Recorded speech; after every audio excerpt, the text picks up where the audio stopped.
اعوذ باللہ من الشیطان الرجیم بسم اللہ الرحمن الرحیم۔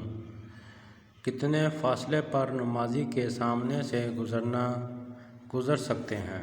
جواب یہ ہے کہ نماز پڑھنے والے کے آگے سے گزرنا جائز نہیں جب تک کہ اس کے آگے کوئی آڑ نہ ہو، اور اگر نمازی کے آگے 70 یعنی کم از کم 1 گز شریعت کے برابر اونچی اور کم سے کم 1 انگلی کے برابر موٹی کوئی چیز نہ ہو، اس کے آڑ کے آگے سے گزرنا جائز ہے۔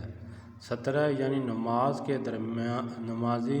کے درمیان سے گزرنا جائز نہیں۔ تاہم اگر کوئی شخص کھلی جگہ پر نماز پڑھ رہا ہو تو اس کے آگے سے اتنے فاصلے سے گزرنا جائز ہے کہ اگر نمازی اپنی نظر سجدے کی جگہ پر رکھے تو گزرنے والا اسے نہ نظر آئے، جس کا اندازہ نمازی کے کھڑے ہونے کی جگہ سے 3 صف آگے تک کیا گیا ہے۔